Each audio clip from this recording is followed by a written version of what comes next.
साजी India team computer institute में आपका स्वागत है। आइए हम बारी बारी से नोटपैड के मेन्यूज़ का अध्ययन करते हैं। सबसे पहले हम फॉर्मेट मेन्यू की जानकारी लेंगे, परंतु कुछ भी कार्य करने से पहले आपके पास नोटपैड में कुछ लिखा होना ज़रूरी है। जैसे कि यहाँ पे मैंने 3 टॉपिक्स को डिफाइन किया है: play, watch and learn, complete training और सर्टिफिकेशन। इन तीनों टॉपिक्स के बारे में कुछ लाइनें यहाँ पे टाइप है। हम बारी बारी से इन लाइनों पे कार्य करेंगे और हम देखेंगे कि टेक्स्ट एडिटर के रूप में नोटपैड हमारे लिए किस प्रकार हेल्पफुल है। देखें, यदि आप यहाँ ध्यान से देखें तो सबसे पहली प्रॉब्लम हमारे साथ यहाँ ये आ रही है कि जब मैं कुछ इसमें कॉपी पेस्ट करता हूँ या टाइप करता हूँ तो ये सीधा आगे की तरफ टाइप करता जा रहा है। यहाँ यदि आप दूसरी लाइन में देखें, you can learn according to your speed and sitting at your home, यहाँ से आगे चलते चलते मैं यहाँ पे जो लाइन है वो राइट हैंड साइड की तरफ आ रही है, जिसको देखने के लिए मुझे राइट हैंड साइड पे स्क्रॉल करना पड़ता है। स्क्रॉलिंग के लिए आप स्क्रॉल बार का यूज़ कर सकते हैं। नीचे की तरफ आपके पास हॉरिजॉन्टल स्क्रॉल बार है, और यदि डॉक्यूमेंट आपका वर्टिकली अगर आपको स्क्रॉल करना है तो यहाँ वर्टिकल स्क्रॉल बार अवेलेबल हो जाएगी, परंतु अभी इसलिए अवेलेबल नहीं है क्योंकि पेज की जो विड्थ है वो इतनी लंबी नहीं है कि आपको स्क्रॉल बार की ज़रूरत पड़े। सबसे पहले मैं चाहता हूँ कि मेरी सभी लाइनें मेरे पेज के अनुसार सामने रहें और राइट हैंड साइड मुझे स्क्रॉल ना करना पड़े, तो इसके लिए फॉर्मेट मेन्यू का प्रयोग करेंगे हम। सबसे पहली कमांड इसमें वर्ड रैप की है। जैसे ही वर्ड रैप पे क्लिक करता हूँ, आप देखेंगे वो सभी लाइनें राइट हैंड साइड पर न जाकर नीचे की तरफ आ गई हैं। देखिए यहाँ subject is easy, you can move forward. यहाँ पे देखिए आसानी से मैं पढ़ सकता हूँ इस डॉक्यूमेंट को। यदि मैं डॉक्यूमेंट का साइज़ बड़ा या छोटा करता हूँ, मान लीजिए मैं इसको माउस बॉर्डर पर रख के इसको छोटा करता हूँ, तो भी ये मेरे सामने ही रहती हैं लाइनें, अर्थात ये राइट हैंड साइड की तरफ नहीं जाती और मुझे स्क्रॉल नहीं करना पड़ता इसके लिए। देखिए, रिसाइज करने के पश्चात भी मैं अपनी सभी लाइनों को अपने सामने देख पा रहा हूँ। यदि आप चाहें तो फिर से वापस आप ये ऑप्शन को रिवर्ट कर सकते हैं। उसके लिए फॉर्मेट पे चले जाएं, वर्ड रैप ऑफ कर दें, तो फिर से आपकी जो लाइनें हैं राइट हैंड साइड वाली साइड चली गई हैं। अगला ऑप्शन हमारे पास फॉर्मेट मेन्यू में फ़ॉन्ट का है, परंतु इस ऑप्शन को प्रयोग करने से पहले मैं अपने इस नोटपैड का साइज़ मैक्सिमाइज़ कर लेता हूँ मैक्सिमाइज़ बटन से। देखिए, मेरे पास मेरा नोटपैड जो है वो मैक्सिमाइज साइज़ में अवेलेबल हो गया है। मोस्टली टेक्स्ट एडिटर में काम करते समय आपको सेलेक्ट करना ज़रूरी रहता है यदि आप किसी तरह की फ़ॉन्ट सेटिंग्स करते हैं, परंतु नोटपैड में आपको टेक्स्ट को सिलेक्ट करने की आवश्यकता नहीं है। आप फॉर्मेट पे चले जाएं और फ़ॉन्ट ऑप्शन को सिलेक्ट कर लें। आपके सामने एक फ़ॉन्ट डायलॉग बॉक्स अवेलेबल हो जाएगा। इसमें आपके पास काफ़ी सारे ऑप्शन हैं। जैसे सबसे पहला ऑप्शन फ़ॉन्ट है। इसमें पहले टेक्स्ट बॉक्स में ये दिखाया जा रहा है कि आपके पास इस वक्त कौन सा फ़ॉन्ट अवेलेबल है। नीचे की तरफ आपके पास काफ़ी सारे और फ़ॉन्ट ऑप्शंस अवेलेबल हैं। आप फ़ॉन्ट का अर्थ है किसी भी तरह के लिखाई के स्टाइल से। आप यहाँ कोई भी दूसरा स्टाइल लेकर यदि ओके करेंगे तो ये एप्लीकेबल हो जाएगा। जैसे मैं यहाँ पे एरियल राउंडेड एम्प्टी को सिलेक्ट कर लेता हूँ और ओके कर देता हूँ। आप देखेंगे कि आपका फ़ॉन्ट चेंज हो गया है। मैं फिर से फॉर्मेट से फ़ॉन्ट पे वापस आ जाता हूँ। हर एक फ़ॉन्ट के साथ आपके बेसिक फ़ॉन्ट स्टाइल के ऑप्शन जुड़े रहते हैं जो आप फ़ॉन्ट स्टाइल में प्राप्त कर सकते हैं, परंतु इससे पहले मैं एरियल में वापस आ जाता हूँ और ओके कर देता हूँ। फिर से फॉर्मेट फ़ॉन्ट। अब देखें कि आप एरियल फ़ॉन्ट के साथ काफ़ी सारे फ़ॉन्ट स्टाइल ऑप्शन जुड़े हुए हैं, और सबसे अच्छी बात यह है कि नोटपैड में पहले से ही आपको यहाँ पे प्रीव्यू दिखाया गया है। जिस प्रकार का फ़ॉन्ट स्टाइल आप सेलेक्ट करेंगे उस प्रकार का प्रीव्यू आप देखते हुए ये तय कर सकते हैं कि टेक्स्ट आपका कैसा दिखाई देगा। जैसे कि यहाँ पे मैं बोल्ड इटैलिक चुन लेता हूँ और ओके कर देता हूँ। आप देखेंगे कि बिल्कुल आपका टेक्स्ट वैसा ही हो गया है जैसा मैंने चुना है। फिर से फ़ॉन्ट पे वापस जाता हूँ। नेक्स्ट ऑप्शन मेरे पास साइज़ का अवेलेबल है। मैं यहाँ फ़ॉन्ट का साइज़ भी सिलेक्ट कर सकता हूँ। इसके लिए फिर से मैं कोई भी साइज़ यहाँ से सिलेक्ट कर लेता हूँ। सैंपल के रूप में साइज़ मुझे यहाँ दिखाया गया है नीचे। जैसे ही मैं ओके करता हूँ मेरे पास साइज़ अवेलेबल हो जाता है उस साइज़ के अनुसार जो साइज़ मैंने सेलेक्ट किया है। फ़ॉन्ट डायलॉग बॉक्स के नीचे की तरफ स्क्रिप्ट का ऑप्शन है। स्क्रिप्ट से आप थोड़ा बहुत बदलाव और कर सकते हैं अकॉर्डिंग टू स्क्रिप्ट अपने फ़ॉन्ट के स्टाइल में। जैसे कि यहाँ पे इस वक्त स्क्रिप्ट है वेस्टर्न अवेलेबल है, परंतु यदि मैं हेब्रू स्क्रिप्ट को चुन लेता हूँ तो यहाँ पे आप सैंपल में देखेंगे थोड़ा सा बदलाव है।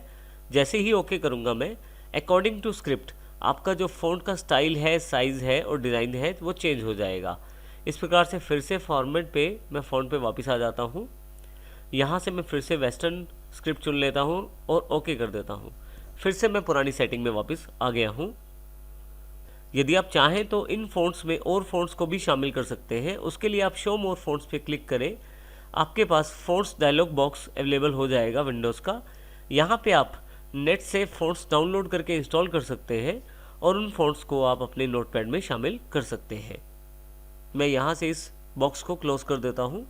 यदि आप किसी कारण से सेटिंग्स को अप्लाई नहीं करना चाहते तो आप कैंसिल कर दीजिए, वो सेटिंग्स अप्लाई नहीं होंगी। सेटिंग्स तभी अप्लाई होंगी जब आप ओके करेंगे। कैंसिल करने के अलावा यहाँ से क्लोज भी कर सकते हैं इस बॉक्स को, दोनों का कार्य एक जैसा ही रहेगा। नेक्स्ट टैब जो हम जानकारी लेंगे वो है एडिट। एडिट में सबसे पहली कमांड अनडू है। मान लीजिए मैं किसी टेक्स्ट को सिलेक्ट करके डिलीट का बटन प्रेस कर देता हूँ तो ये टेक्स्ट नोटपैड से डिलीट हो गया है।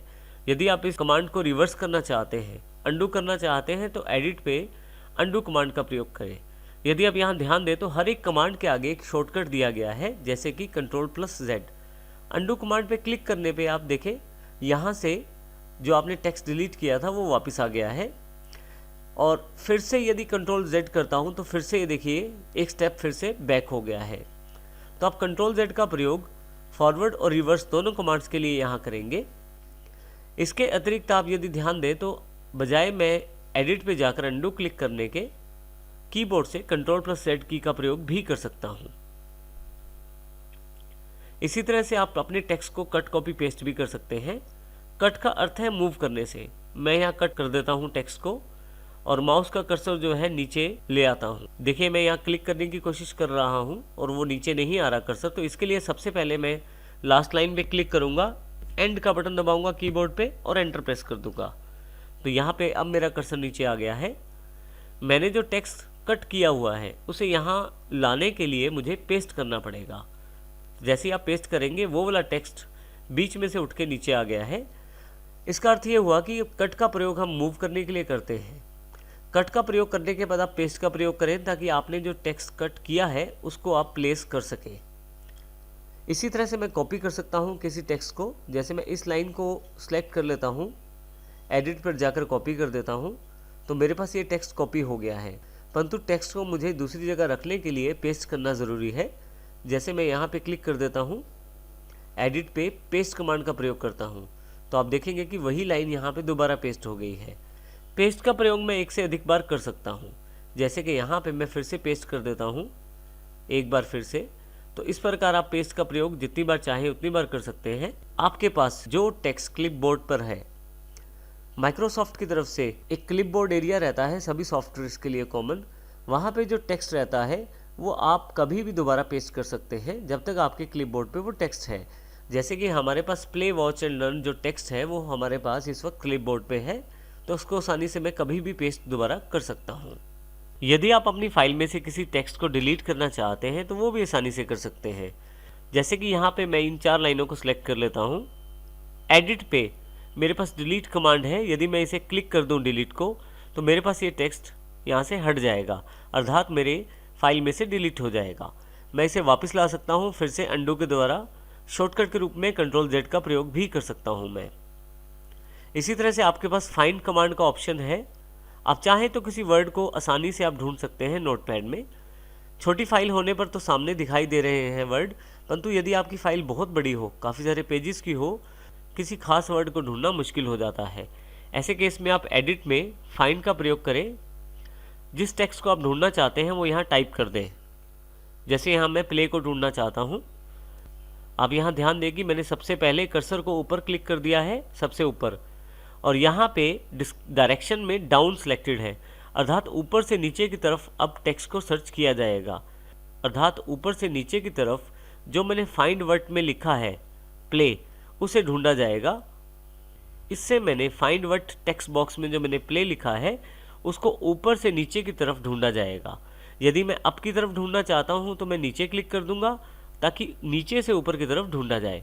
यदि मैं चाहता हूँ कि टेक्स्ट को केसिंग के अनुसार ढूंढा जाए, अर्थात यदि मैं बड़े अक्षर लिखूँ, कैपिटल लेटर्स लिखूँ तो कैपिटल ढूंढे जाए और स्मॉल लेटर्स लिखूँ तो स्मॉल ढूंढे जाए, तो मैं मैच के इस ऑप्शन को क्लिक करके ऑन कर सकता हूँ।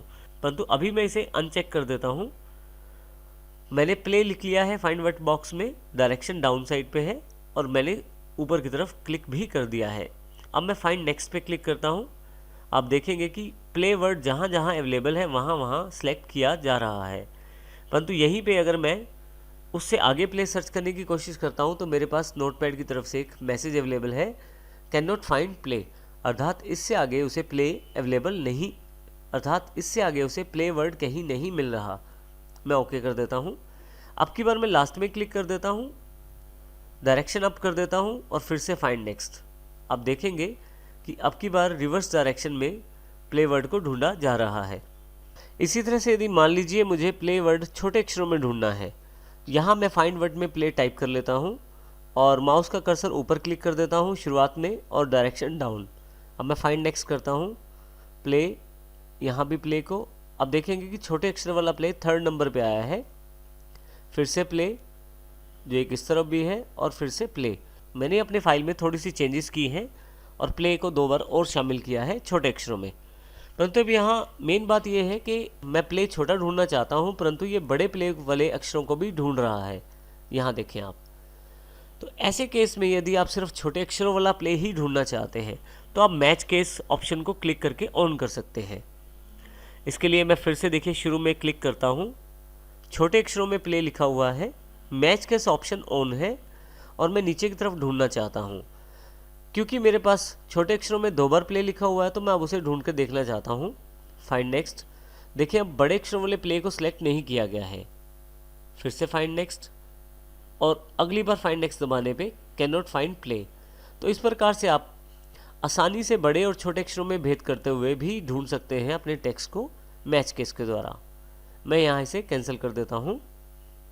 इसी के साथ अगला जो ऑप्शन अवेलेबल है वो है फाइंड नेक्स्ट। फाइंड नेक्स्ट के लिए भी सबसे पहले मैं ऊपर की तरफ माउस क्लिक कर देता हूँ, फाइंड नेक्स्ट पे क्लिक करता हूँ। आप देखेंगे कि इसने प्ले को सिलेक्ट कर लिया है, क्योंकि पिछली बार जो मैंने फाइंड किया है किसी टेक्स्ट को वो है प्ले, वो भी स्मॉल लेटर्स में। फिर से मैं फाइंड नेक्स्ट करता हूँ तो अगले वाला प्ले सिलेक्टेड हो गया है। तो इस तरह से आप शॉर्टकट F3 का प्रयोग करके बाद में भी फाइंड बॉक्स को क्लोज किए बिना भी लास्ट सर्च को ढूंढ सकते हैं। यहाँ मैं देख रहा हूँ कि message can not find play आ गया है, क्योंकि प्ले 2 बार दिया गया है छोटे अक्षरों में, उसके पश्चात प्ले नहीं है। यहाँ मैं ओके कर देता हूँ। इसी तरह से मैं रिप्लेस कमांड का प्रयोग भी कर सकता हूँ। रिप्लेस में मैं किसी टेक्स्ट को दूसरे टेक्स्ट के साथ बदल सकता हूँ। देखिए जैसे रिप्लेस में मैं क्लिक करता हूँ, इसमें सबसे पहले जिस टेक्स्ट को मुझे बदलना है उसको मैं यहाँ टाइप करूँगा।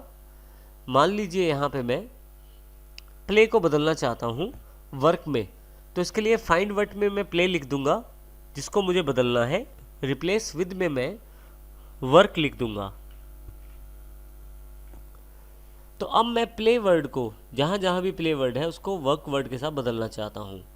अब ध्यान रखिएगा, अगर आप मैच केस ऑन करते हैं और छोटे अक्षर ढूंढते हैं तो सिर्फ छोटे वाले अक्षरों को वर्क में बदला जाएगा, परंतु यदि मैच केस ऑफ रखते हैं तो प्ले जितनी बार भी आपकी फाइल में आया है, चाहे वो बड़े अक्षरों में है या छोटे अक्षरों में है, सबको बदल दिया जाएगा। मैं माउस को सबसे ऊपर क्लिक कर लेता हूँ और फाइंड करता हूँ। देखिए यहाँ पे प्ले अवेलेबल है। यदि मैं यहाँ रिप्लेस कमांड को क्लिक करता हूँ तो देखेंगे आप प्ले की जगह वर्क आ गया है। फिर से मैं रिप्लेस कमांड का प्रयोग करता हूँ तो यहाँ भी वर्क आ गया है। तो इस तरह से यदि आपके पास एक वर्ड की बहुत सारी एंट्रीज हैं फाइल में, आप सबको एक साथ भी बदल सकते हैं। उसके लिए रिप्लेस ऑल कमांड को क्लिक करें।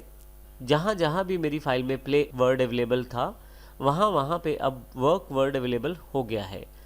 इस प्रकार मैं एक साथ ही सारी रिप्लेसमेंट भी कर सकता हूँ।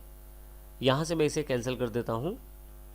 एडिट में जो नेक्स्ट कमांड मेरे पास अवेलेबल है वो है गो टू के रूप में। गो टू पे क्लिक करते ही आपके पास लाइन नंबर की जानकारी मांगी जाएगी।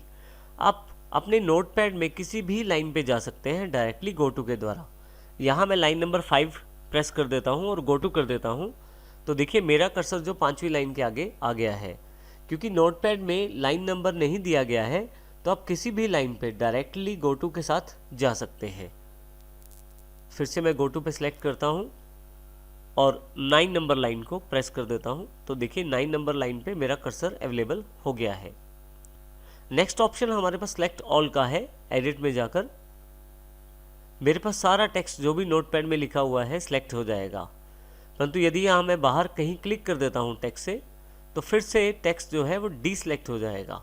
मैं टेक्स्ट को माउस के साथ भी सिलेक्ट कर सकता हूँ। इसके लिए मैंने देखे सबसे लास्ट में क्लिक कर दिया है टेक्स्ट के।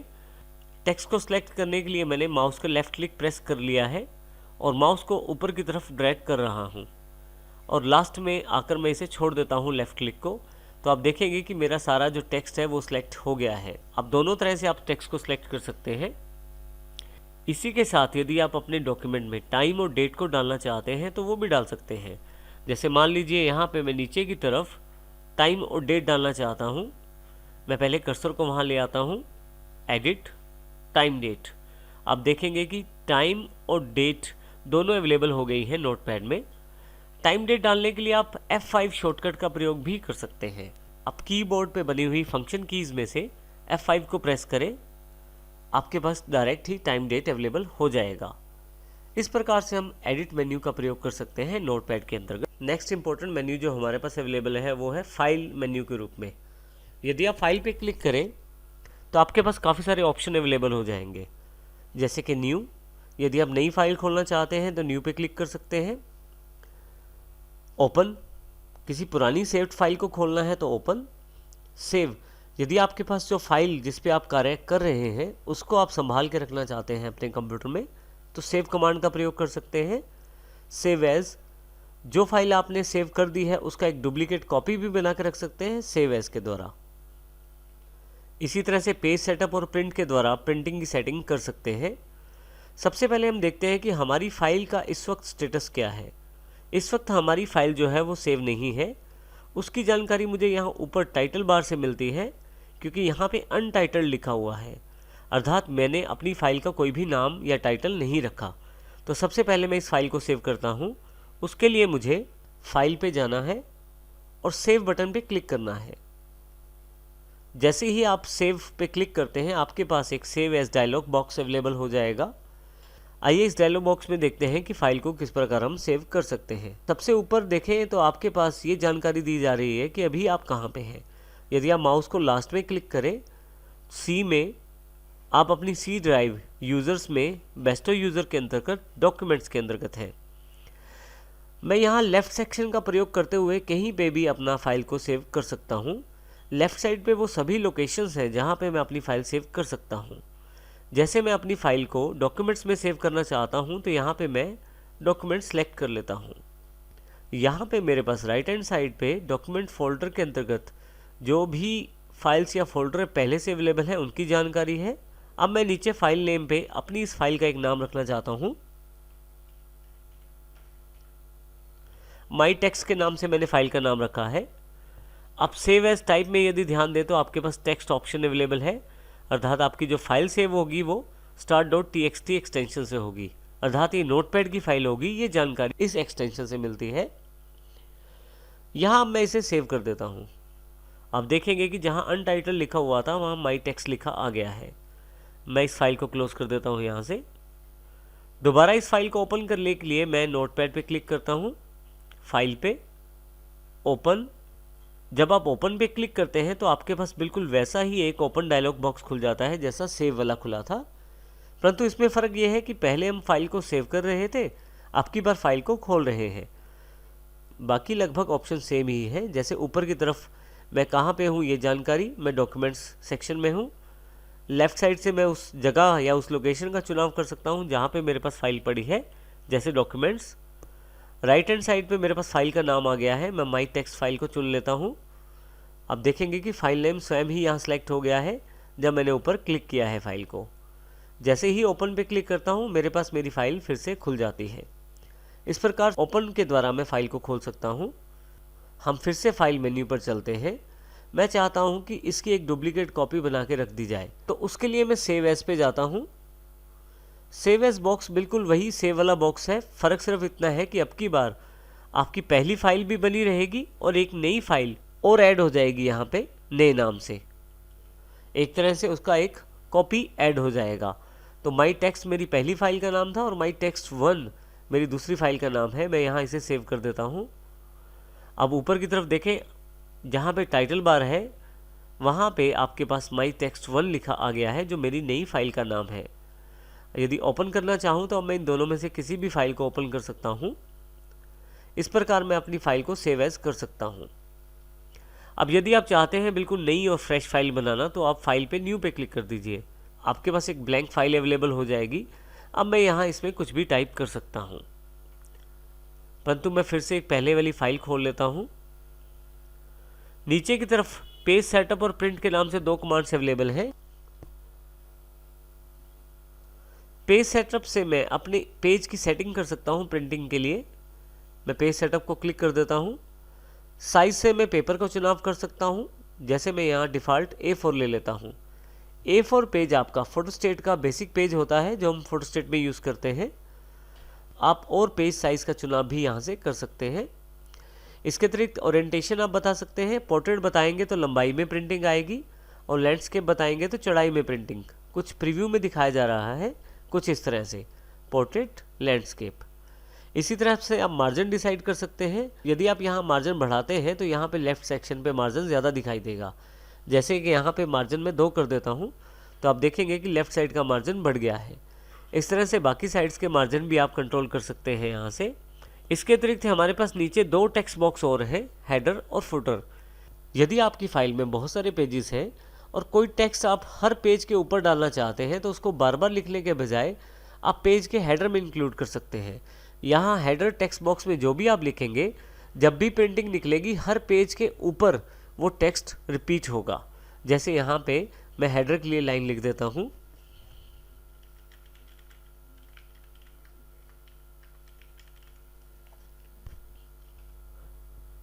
इसी तरह से यदि मैं नीचे फुटर में लाइन लिखना चाहता हूँ तो मैं फुटर में भी लिख देता हूँ।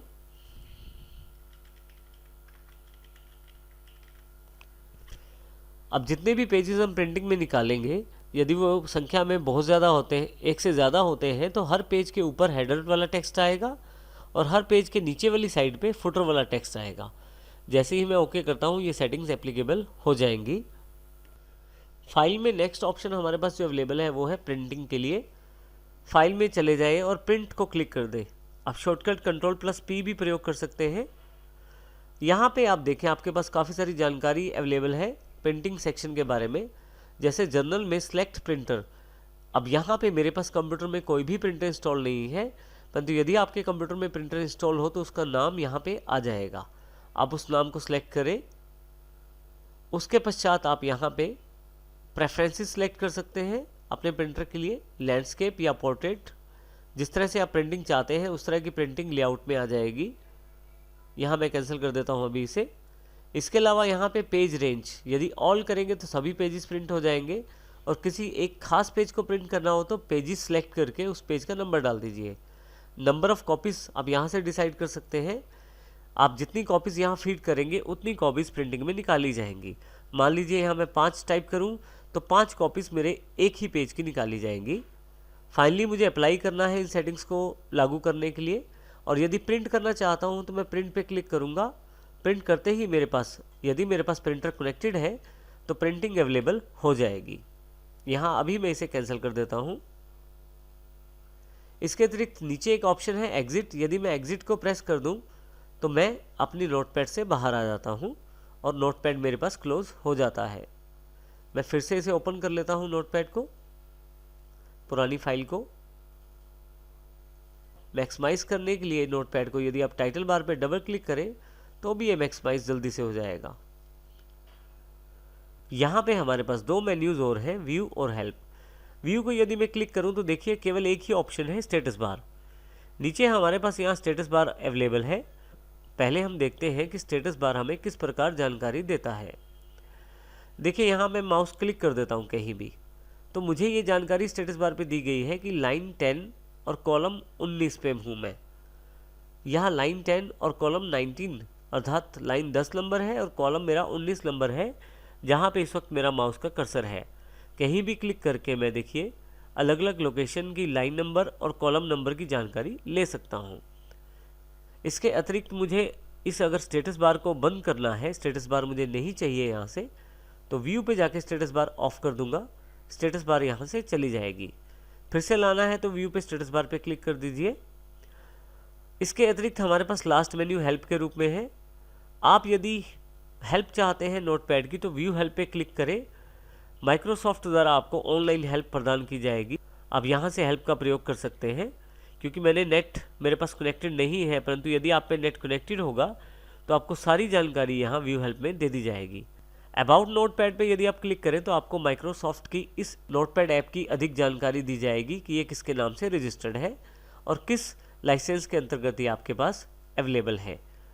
यहाँ मैं इसे कैंसिल कर देता हूँ। इस प्रकार हम अपने बेसिक टेक्स्ट एडिटर अर्थात नोटपैड में कार्य कर सकते हैं।